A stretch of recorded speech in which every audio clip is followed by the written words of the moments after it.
Hello, welcome everyone to Kieran, Pearson and Friends on the Voluntary Virtues Network. Uh, Today is the June 30th, 2014 recording of the show.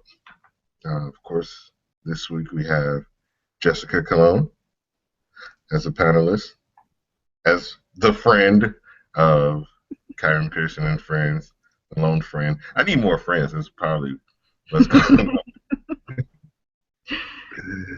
Oh man, so yeah, this week's episode we're going to cover two things that are near and dear to my heart. That's Independence Day, the celebration that is coming upon us very soon, next week, in fact, Friday, I believe, and living off the grid, an aspect of living off the grid, and why, often a lot of people are very, inquisitive as to, oh, Kieran, you talk so much about this type of lifestyle. Why haven't you done it yet? Well, we're going to get into sort of the reasons as to why maybe I haven't done it yet and why you haven't done it yet. And we're going to use the case of the 2012 case of Gary Harrington as sort of an example of what happens in a context of statism when you try to live and be free and independent. So I guess we're going to get right into it. We're going to talk about Independence Day, the 4th of July. Now, Jessica, I believe that you were able to get some information regarding the 4th of July.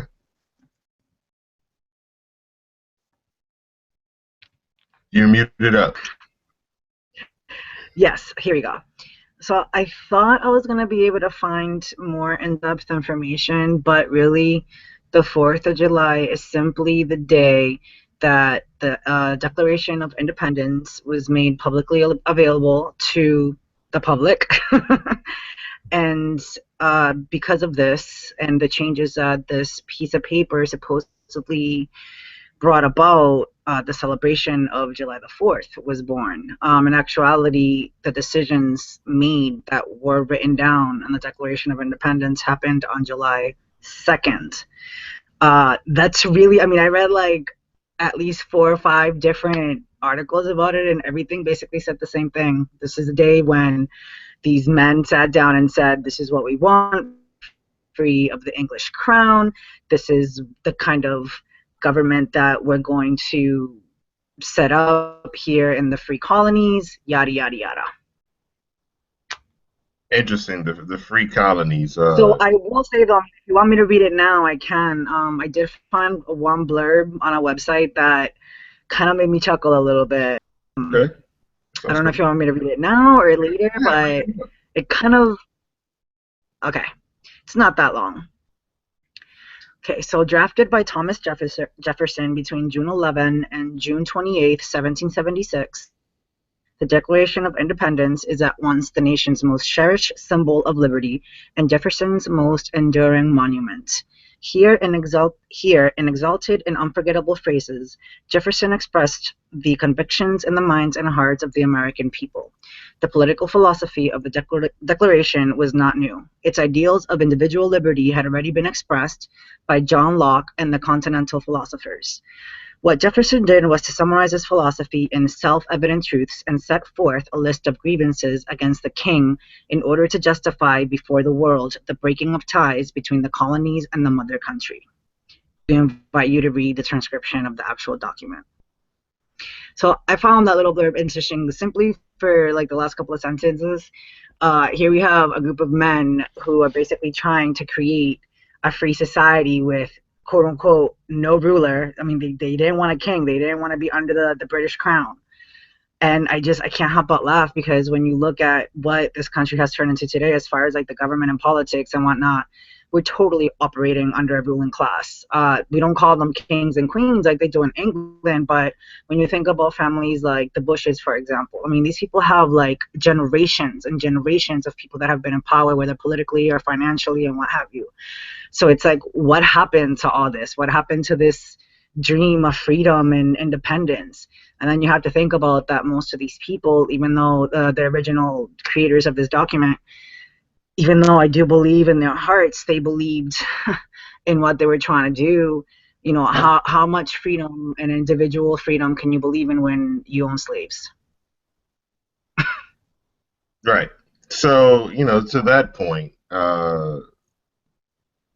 this country, uh, or this mafia controlled territory that's known as the U.S., is, you know, it was created by a group of men, a small group of men, a small group of landed elite who absconded in a room and made up all of this stuff away from everyone else, and sort of dictated to everyone else what their ideals and ideas of freedom and what they were. Now, did they apply to everyone? No, they didn't apply to women.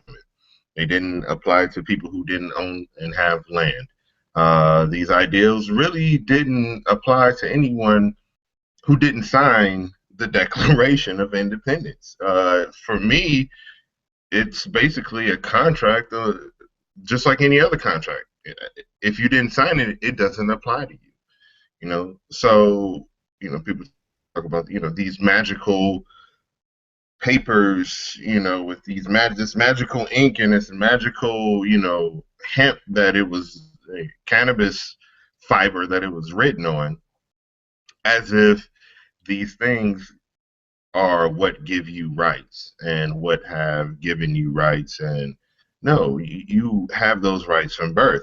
It's funny, this holiday that is sort of cherished and beloved, for most people, I think they love it because they're sort of like eased into loving it. I mean, as a child, it's sort of like the first time in summer in which you can have all of your family members over. Where I'm from, originally in Indiana, they gave us fucking explosives. We're 9, 10, 8 years old, running around with explosives.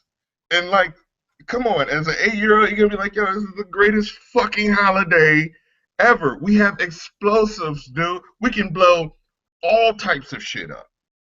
And and then and then there's the fact that there's barbecue, and you're outside and you're running around with all of your cousins and your friends and your neighbors, and your parents are there because they got a day off the plantation. And so you grow to love this holiday. There's fireworks, and there's all of this stuff that you don't understand is sort of indoctrinating you in order to make you love what this holiday is, to get you to fall in love with what the holiday represents, and that is it's a glorification of statism, of the mafia, that after you take that day off, taxes the hell out of you from all the work that you did, and tax the hell out of you for all the things you bought in order to even be able to celebrate that day. Right? And ironically, Independence Day, I feel like if you're going to celebrate as a nation Independence Day, I feel like everything about that holiday should be sort of about the mafia controlled territory you live in. So if it's going to be Independence Day, then all the products that you're using on that day should come from your mafia controlled territory. Like our explosives came from fucking China.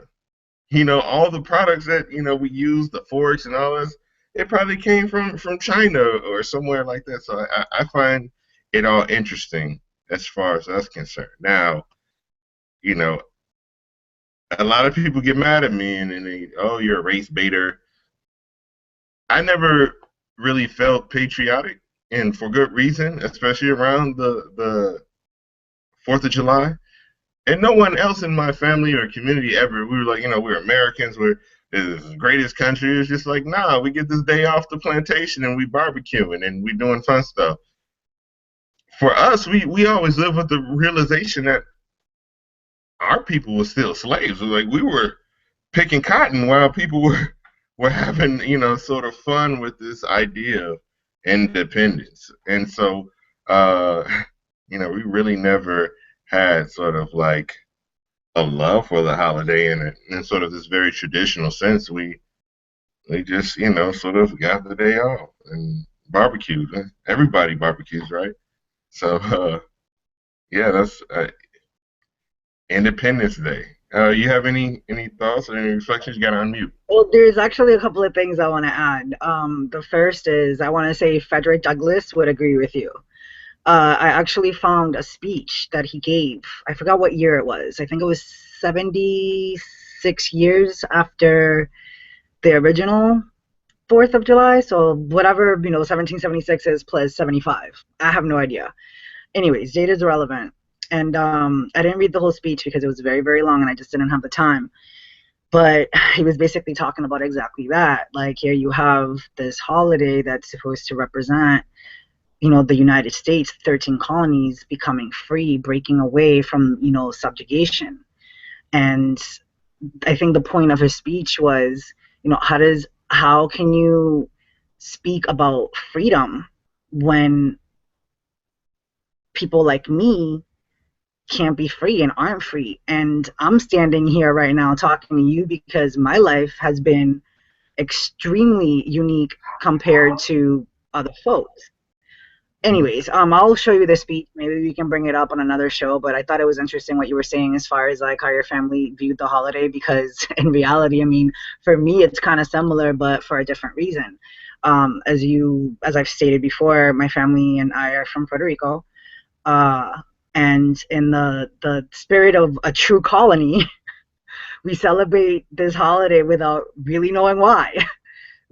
People in Puerto Rico, they get the day off because it's a federal holiday, and even though Puerto Rico isn't a state, it is a territory of the United States. I consider it the oldest colony in the Western Hemisphere. Like people call it a territory, but the reality is it's a colony. And if you ask, and this is not for a lack of education or because people are stupid, but if you ask people why they celebrate the 4th, most likely they will say because I have the day off work.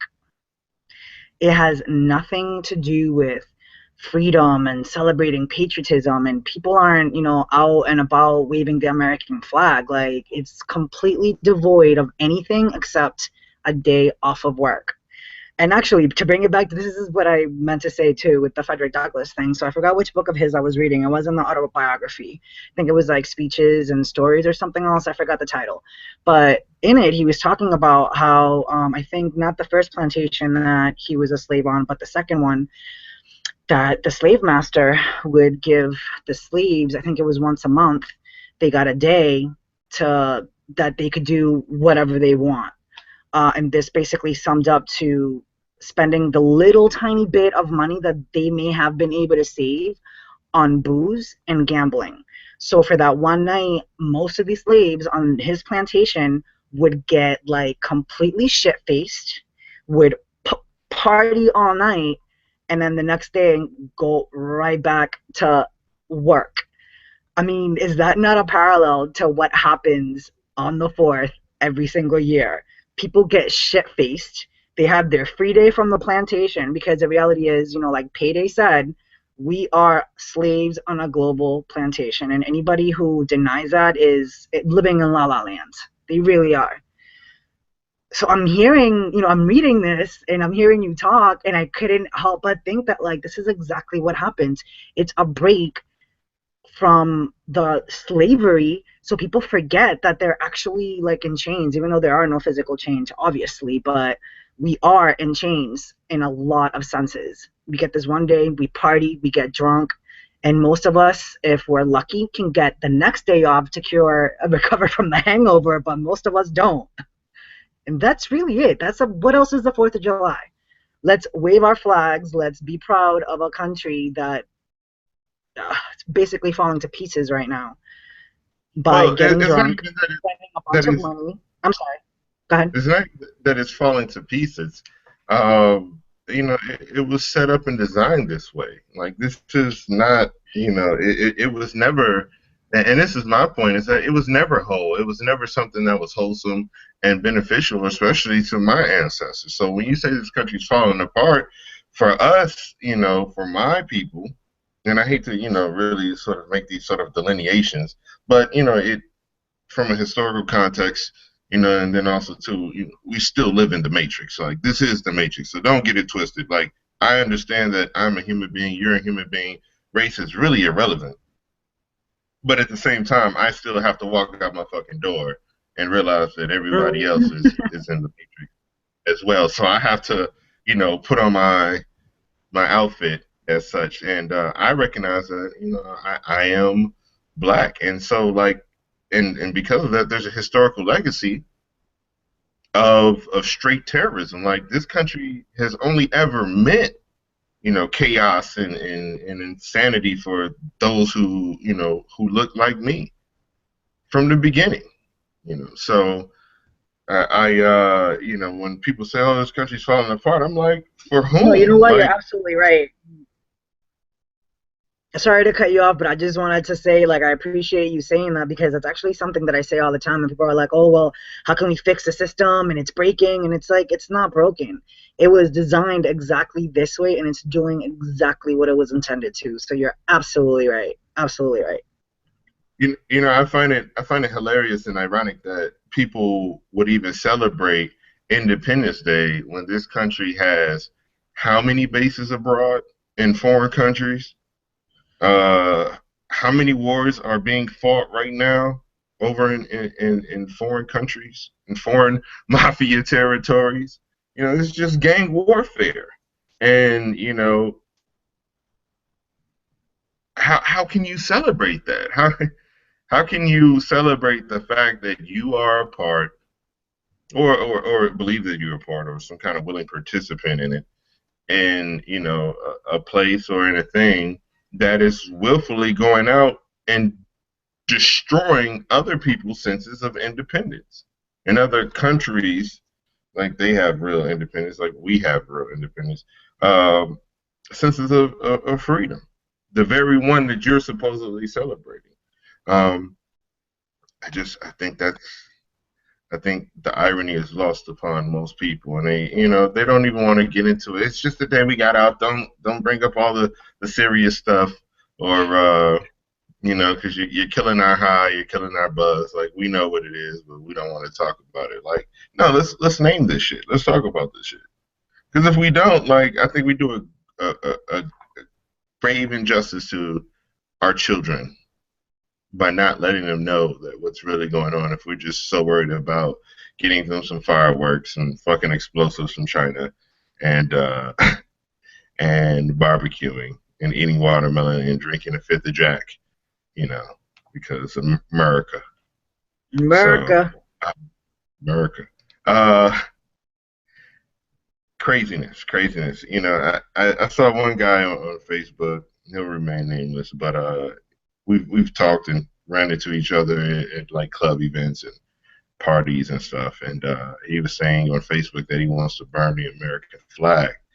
I'm like, shit, you might as well burn all the flags while you're at it. Like, why just this one? It's all slave plantations. Like you said, Payday Monsanto said, we're just slaves on a global plantation. You know, no matter no matter where you go, you're gonna be a slave. It just depends on how much of a slave you're gonna be. Uh, yeah, Well, the whole concept of patriotism and nationalism has always been just so strange to me because it's like people who are proud of being physically attractive and not like fit because you have to work to be strong and to be fit. But people who are proud to be beautiful or proud that, I don't know, they're black or white or what fucking ever. It's like, how do you feel pride over something that you didn't earn, that you didn't work for, that you were basically born with? And that applies to patriotism and nationalism. Like, you, unless you're some powerful magical being that decided, well, I want to be born in this country because A, B, and C, Like, where does that pride come from?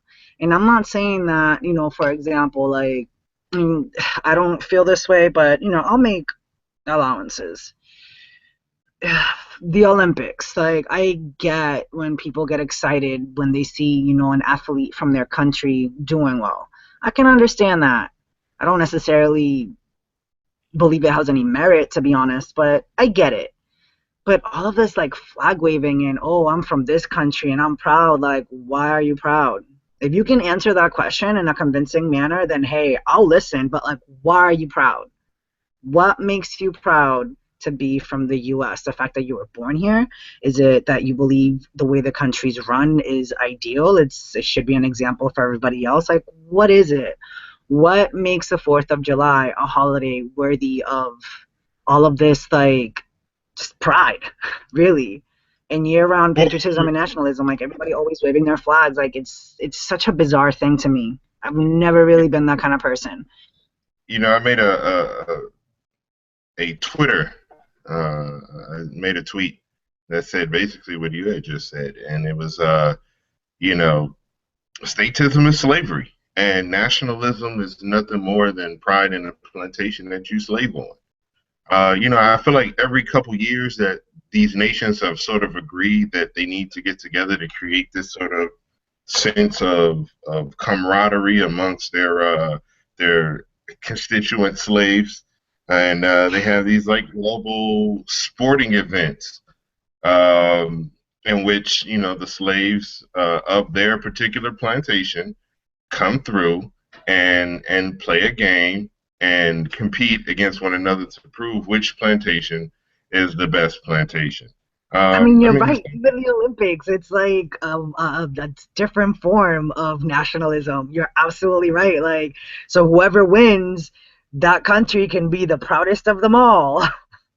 like, oh yeah, my boy whose birthday it is today. Happy birthday, Bobby. He's my brother from another mother. Um, as a matter of fact, his mother fed me a lot of meals, which is probably why I'm as huge as I am today. Not that it was fattening, it just grow. It was nutritious. Well, It and I was mean, it nutritious. can't be a coincidence because Bobby's like almost your size too. So Yeah. he's like 6'4", So right? happy birthday. Yeah, he's probably about like 6'2". But I remember he's from Ecuador. He's half from Ecuador. He's half Ecuadorian, half Colombian. And I remember he came to me all proud. It was like, we just won a gold medal. I'm like, won a gold medal in what? Power walking, Ecuador.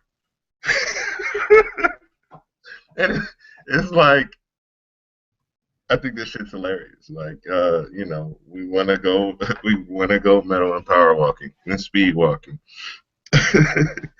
um, Look, I'm not gonna lie.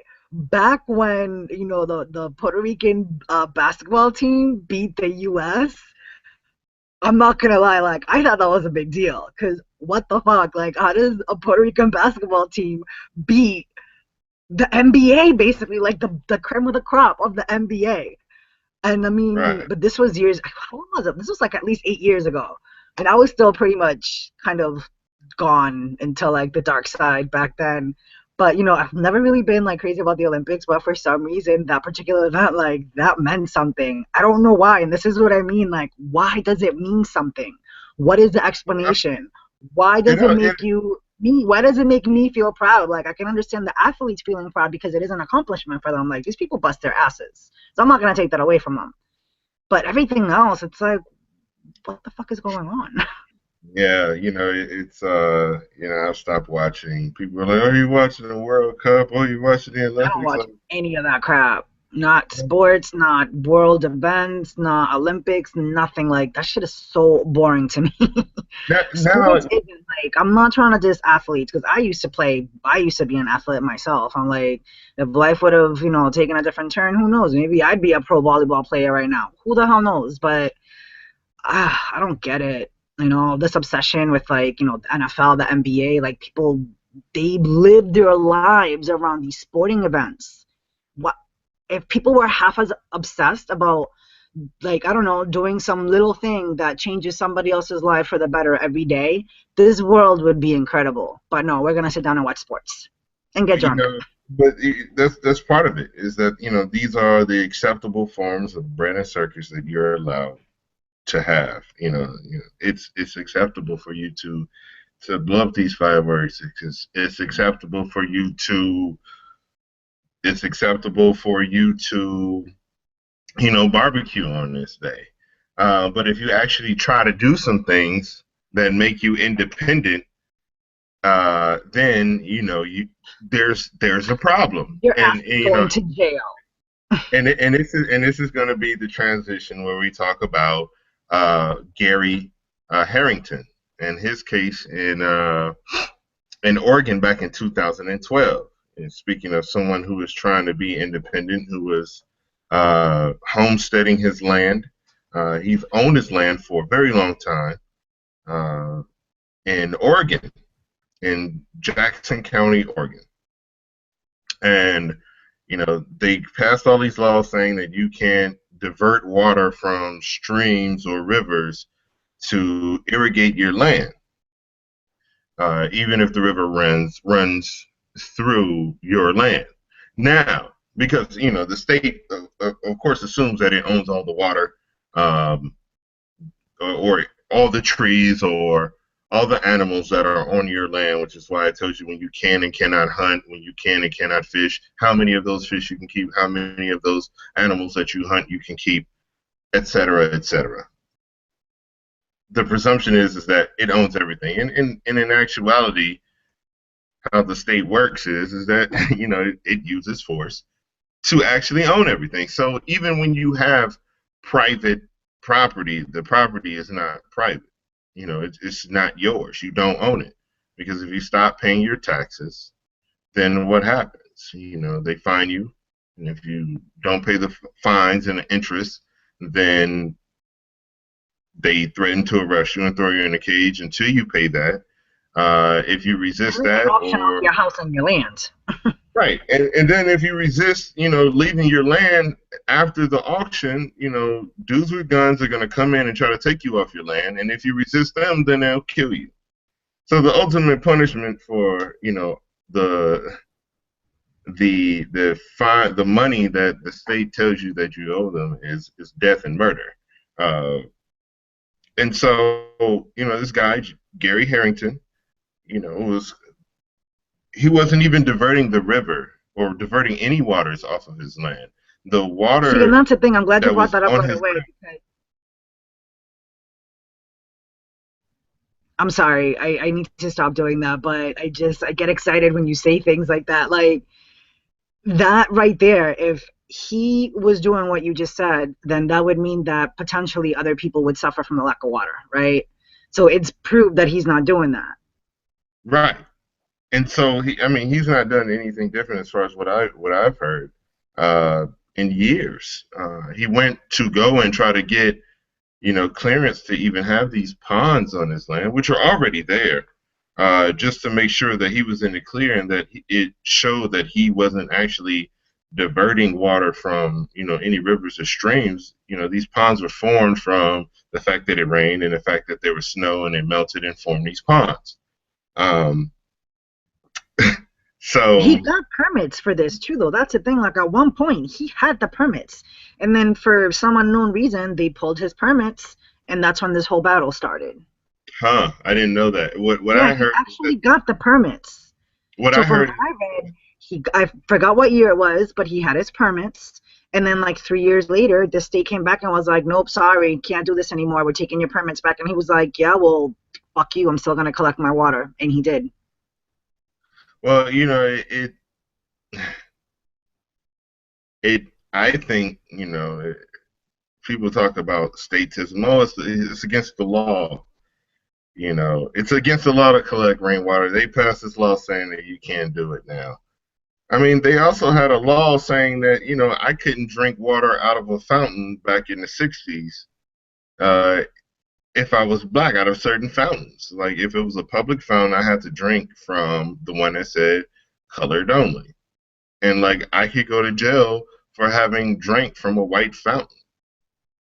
Like, that was a law, and all they did was put another law on top of that law in order to make that law obsolete. But that law is probably still on the books, essentially, or however this crap works. Whatever however you choose to buy into this stuff. So this Gary Harrington uh, is just living on his land, collecting the rainwater and the snow melt and the runoff. He had permits, you said. Even if you had permits on your land, like you're still, it'd be like you getting permission to use, Google Hangouts to make videos on YouTube. It's like if you if you go and say, hey, look, I need a permit because I want to make a video to put it on YouTube. Uh, and they grant it to you, then they say, no, you don't have a permit. You can't make any more videos and put them on YouTube with your computer that you bought, that you downloaded all of these free apps and created all of this content, and you can do it. Like, I own this stuff. This is my stuff. Like, I'm not, like, I should have control over the things that I actually own, right? Is that what the presumption is? I think so. Um, because if you don't, then you don't really own it. If you don't have control and dominion over it, what do you really own? Um, so this Harrington guy, the Gary Harrington. So he fights a 10-year battle, cost him $200,000 to fight against these laws that he was cleared. He didn't need to do any of these things. Fights a legal battle. They're in court. There's a jury. The judge didn't allow certain evidence into the jury, into the court, because he said that it would damage the case in favor of Gary Harrington, right? It's like, is the state there? Is the judge there to make sure that justice is served out, or is his vested interest in the state, which he already has a conflict of interest there because the state pays him money. He gets his paycheck from the state. There's already a conflict of interest there. And so most people say, well, the judge is there and he does his job, and the judge has a conflict of interest anytime there's a case involving the state and someone else, right? So, like, all of these victimless crimes that people get caught up, think, oh, he committed a crime, he's a violent criminal. Like, Jeremy Meeks having guns, a very handsome guy having guns, getting caught with gun possession or marijuana possession. All of those charges are going to be filed. The plaintiff, the person, the damaged party is going to be the state. There is no actual damaged party. So whenever we talk about, or anarchists and voluntarists and libertarians talk about victimless crimes, we're talking about crimes in which there's no actual victim. There's no injured party. And I'm talking about even corporations. Yes, if you get caught stealing from a corporation, you've created an injured party. If you've damaged someone's property, if you shot their dog, if you've stolen something from them, if you've broken into their house, if you've done all of these things, then you've created a context in which there's an injured party. And so, those are crimes. But anytime, you have a case basically against the state, then you have a victimless crime. So, like, marijuana possession, any drug possession, really, for that matter, gun possession, speeding, tax evasion. All of these things are victimless crimes. And so the judges in all of these cases actually should be guilty of, I don't know what it's called, but they have a vested interest in and shouldn't even be prosecuting these things. But Like the judges in Virginia who were getting paid, or Pennsylvania, I think it was, that were getting paid to lock kids up. Like they make money off of locking people up. They wouldn't have the job that they have if there was nobody to lock up. So the judge made sure that the jury couldn't hear certain information. And the reason why he has that is because there's men with guns that enforce his edicts. Look, I feel Um, like all of this, as far as people getting in trouble for off-grid and like alternative lifestyles with the law, it's all profit-driven. I can't help but think of the woman in Florida. I think it was either last year or the year before that. She lived, I forgot where in Florida, but she wasn't like, in the sticks or anything. It was a neighborhood, and wasn't she wasn't using electricity or water provided by the city. So she wasn't on the grid. She was fine. I mean, an older lady, but she was healthy. She was living life how she wanted. She wasn't bothering or hurting anybody. So here comes the city threatening to, I don't know if they were threatening to lock her up or like try to put her in a home. They tried, I believe, to like take her house away because she was like putting herself in danger or something, simply because she wasn't paying a water bill or an electric bill. I think they tried to sue her and fine her. I'm not sure what charges they brought up against her, but the end result was that she was forced to put her house on the grid. I don't know about electricity, but water definitely. And in her interview, she was just like, I mean, they can force me to get on the grid, but they can't force me to actually use their water. So if this is what I have to do to maintain my life, I will. But the point being is that the only reason why it's a problem is because the state can't make money from it. They can't make money from an individual who collects rainwater because he's not going to have to pay a water bill.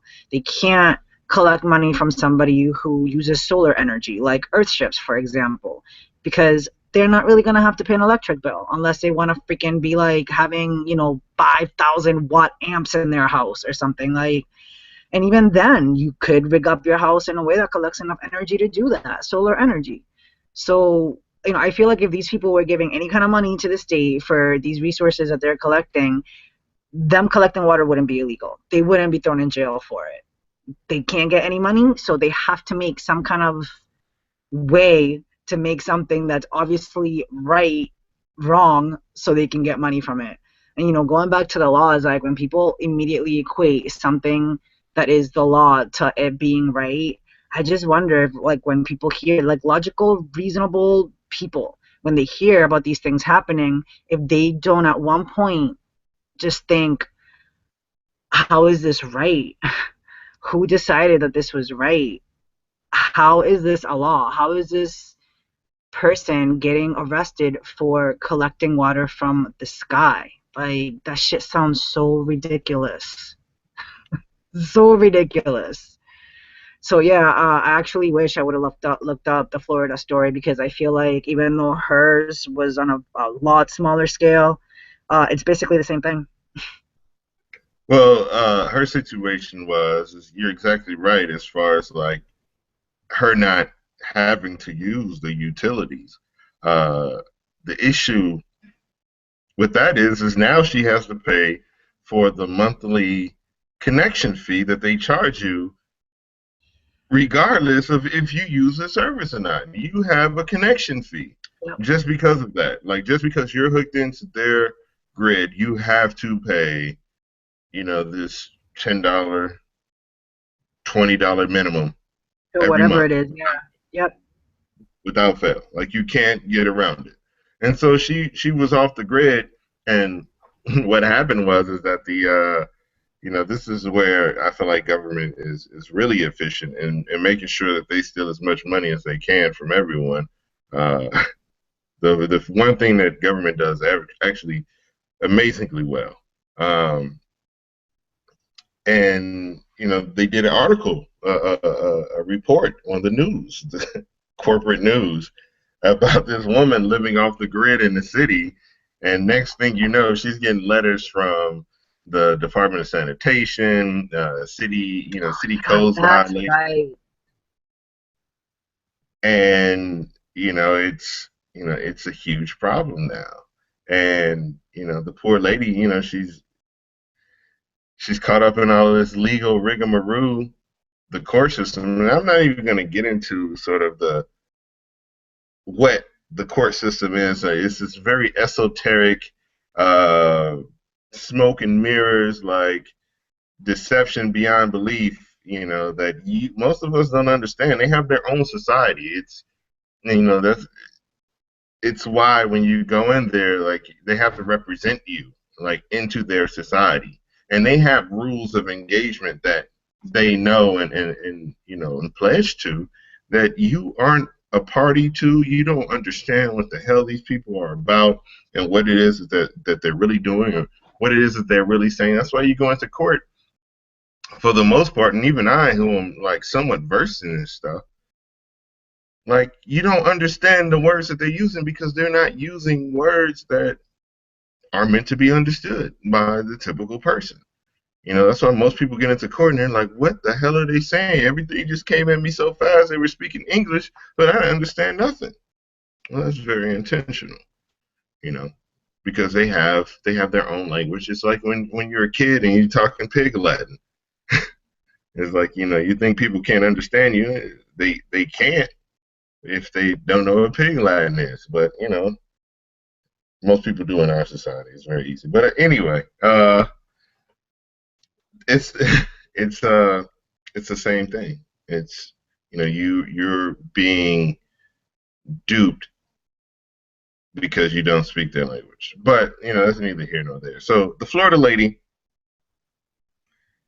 they tell her that she has to connect to the grid. She doesn't have to use their services, but still, I think that's a huge loss for her and Of for course it is. anyone. I mean, I think the whole point of her doing that was because she wanted to just not have this crazy paper trail. Like, I'm not really sure what her reasoning was. I completely forgot about how it happened, though. You're right. She got interviewed about her lifestyle, and then they figured out where she lived based on like what they saw in the interview and hunted her down. Like, this is one little old lady in Florida who, like, the amount of money she probably would pay to them a year, like, can't be that much money. But the fact that she was able to do this, that's why it was a big deal. So it's like, if she can do it, little feeble old ass lady in Florida, then really, like, everybody can. And She that's wasn't. why she's dangerous, because She she's a wasn't. living She was example. about. She was about like 50. Okay, so she wasn't like super super, but still though, I mean, if a 50-year-old person who, if you think about how the world was, and I mean, I'm not saying she's ancient because obviously she's not, but 50 years on in this country, like, I think the changes that happened from when she was 20 to now, like, that's pretty significant. Because this is, the way this country has changed, like, in the past, let's say, 100 years. I mean, it's pretty not violent, but it's pretty extreme.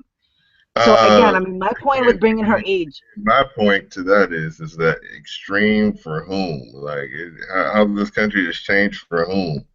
Like let's be very serious here about like Well, who we're. okay, if you want an example, then look at technology. 20 years ago, technology wasn't what it is now. It has changed dramatically in just 20 years. And that dramatic change has changed pretty much everybody's life who has access to any form of technology, whether it's television, whether it's cell phones, whether it's computers. I mean, that's kind of what I'm talking about. I understand that some people pretty much live lives that remain untouched, but I don't think that's really the general public when it comes to the United States. I could be wrong. But my point is the following for bringing her age up.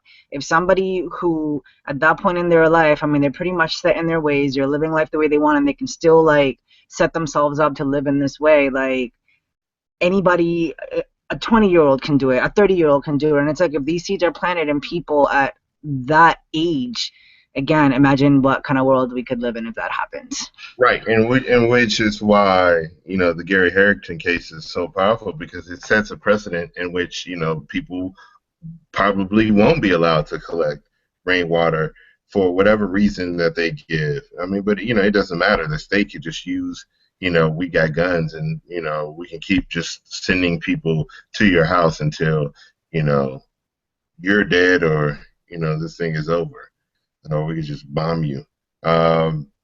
So Gary Harrington did 30 days in Jackson County Jail. Now, I looked up and I put the information in the video about section where I got these numbers from. Now, Oregon wasn't featured as one of the 40 states surveyed as far as how much it costs to keep a person incarcerated per per per year. But I took the average of Washington and and State or DC? Washington State and California, which are neighboring states. I feel like with comparable sort of like cost of living, etc., to maybe Oregon, right? And you have Idaho, I think, which borders it to the east, which is about half of what it is. So we'll just put it at it costs $36,000 a year to incarcerate someone in Oregon, right? So this guy was put in jail, thrown in a cage for a month, for 30 days, at a cost of $3,000 to taxpayers. Now he had to pay a $1,500 fine on top of the $200,000 that he already spent to defend this case to collect rainwater. Uh, so let's just say it was 1,500, right? Where did that money come from? Where does the state get the money to lock these people up? Well, whenever you're dealing with the state, everything the state has is stolen. It came from your pocket. Like the money was stolen from you in order to pay to lock this man up for something that you wouldn't dare lock a person up for. You wouldn't lock anyone up for collecting rainwater coming off of their house, coming on falling onto their land, and helping out in the natural processes that it does. You wouldn't dare think of it, right? But for him, unfortunately, this is what happened.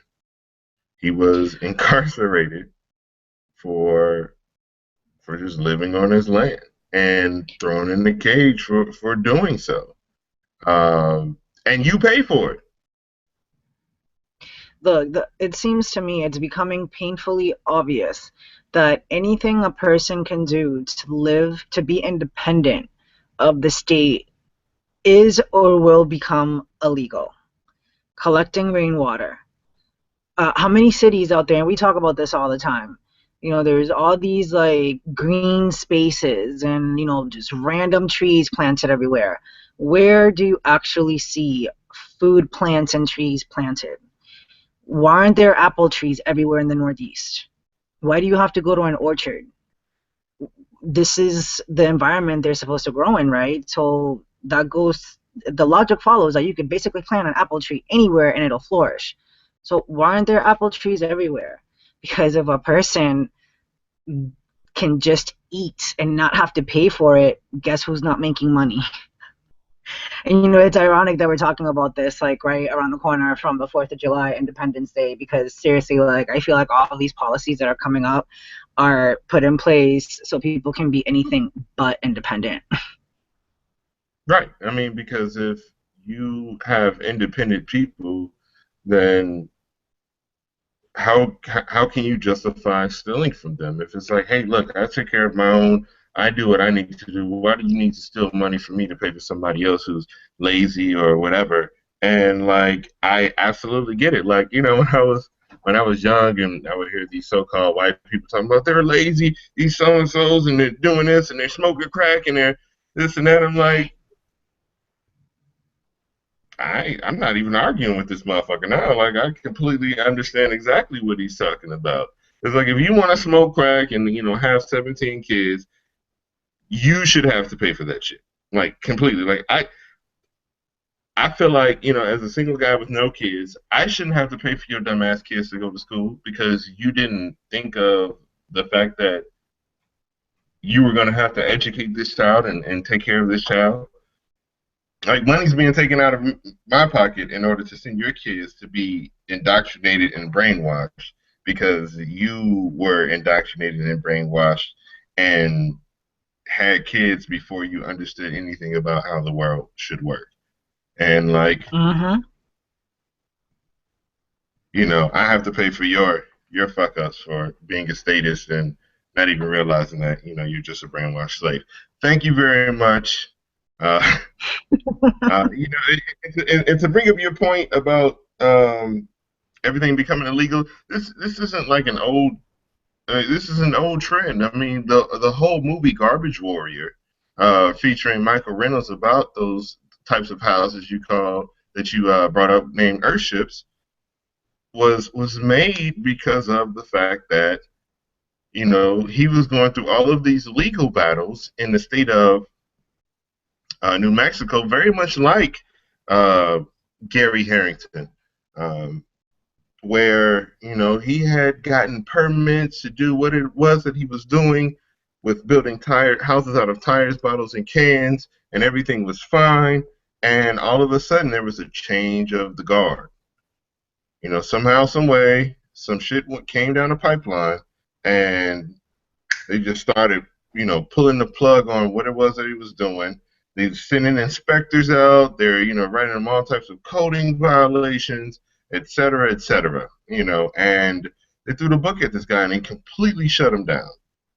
And he goes over and does this humanitarian work, and is, sort of rekindles, sort of like, I guess it becomes some sort of politically beneficial move for them to allow him to keep doing so, and so they do, and so they did. They allowed him to keep building these types of homes, and there's been all types of innovation because of which.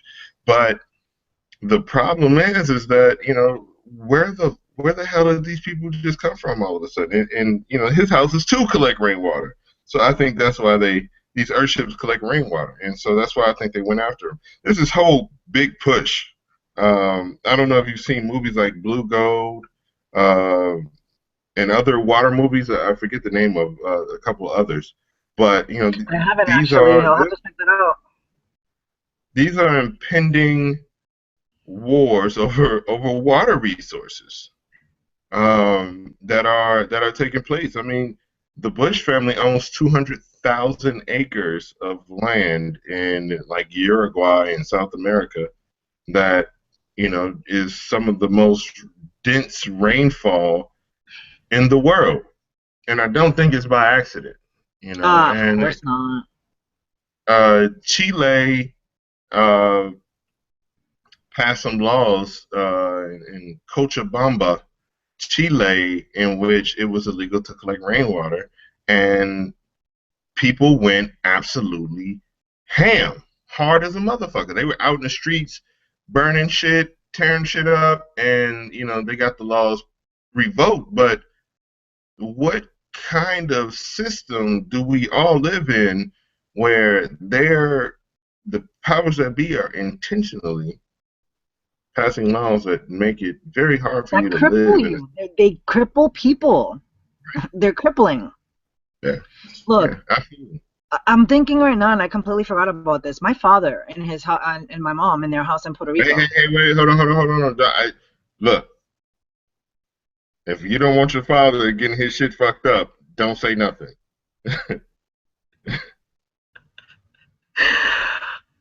Fair enough. But since I already started, let me just say this. If anything, like what happened to Mr. Harrington happened to my father, my 72-year-old father, I'm probably gonna end up in jail. I'll just leave it at that. I won't say anything else. Yeah, don't make no threats. I don't want them coming after me. We heard you. No, it wasn't. No, it No, that wasn't was me. me. It was me. It was me. This is individually me. So, yeah, and they probably will. Who knows how all of this is gonna, pan out.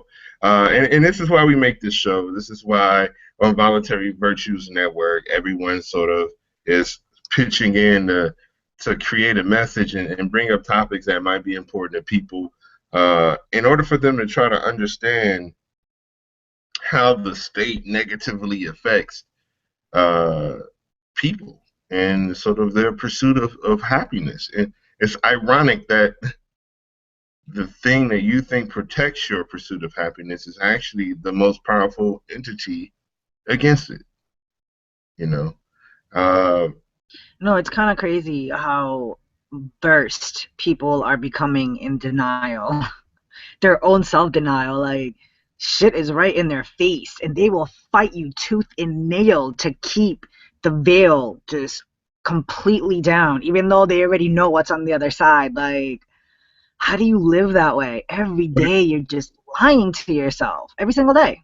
what did Morpheus say? These people will kill you to protect the reality that they know, that the world that they live in.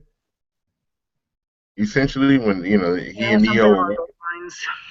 yeah, it's like it's like the line that Harriet Tubman says, like one of my favorite quotes, and it's I freed 1,000 slaves. I could have freed 1,000 more if only they knew they were slaves. It's like, how the fuck don't you know that you're a slave on a plantation in the 1850s in the South? Like, how do you not? How are you not wrapping your mind around it? How is that really a hard thing for you to understand? And if you told someone today that they're a slave, for the most part, most people would completely deny it. No, I'm not a slave. I mean, because they know that all that shit that they talked when they were in the fifth grade learning about slavery, they actually have to do some of that shit at that point. Uh-huh. And I think part of it too is the false illusion of choice. Like a lot of people feel like they're choosing these things, when in reality, it's like you're not choosing shit. If you don't do A, B, and C, then C, E, G, and F or whatever will happen. Like that is not a choice. That's not a choice. EGNF, huh? Yeah, I know my alphabet just ESL. I'm sorry, I'm gonna pull the ESL card right now. Is that like is that like a soccer car on a penalty? Like I'm not. You know what? That's too funny. Like my face is already sunburned and now I'm beet red because I don't know my alphabet. So sorry. It's all right. But we're coming to the end of the show. I wanted to give a shout out uh, again to my boy Roberto Vasquez. Happy birthday! Shout out also to Cody Limbaugh. I checked out your show uh, today, the one featuring Tiger Lily, and I didn't get the other guy's name. Where you and the other guy were talking about um, this process of creating shows and creating content, and how it might fucking suck in the beginning, and I don't know if this sucks or not, but I only know that I aim to do it better and get better at it, and review my stuff and try to grow in a way that's sustainable and able to do is like I said to my cousin who just started playing the guitar, and she could sing amazingly. If we only ever did the things that we were good at, then we would never do anything. Even as a baby, you don't know how to crawl. And, one day somebody puts you on the ground and you figure out one foot, one leg, go. And, you do it over and over again. And next thing you know, you're running around and everybody's telling you to sit down. you know. So, we this show may not be as amazing as it can be. Hopefully, I got a couple ideas from some friends to start doing segments and chopping it up. And along the conversation that Cody was having with his guest, the division of labor, get more people involved. Give them a space and opportunity to do something that they really want to do, and utilize it. So that way, we're all contributing to getting the message out there. Hopefully, I have an opportunity to make that happen for this show. Uh, Shout out to everybody who's in prison right now for victimless crimes. One day, hopefully, we can get you out if we spread these ideas and these concepts of freedom and what freedom should be. And I hope you Shout out to all. homeboy that just got out of prison after 17 years for being wrongly accused of raping somebody, and Damn. DNA tests that they just did released him from prison after 17 years. I forgot his name right now, and I doubt he'll ever see this, but if he does, like, welcome to the land of the not so free.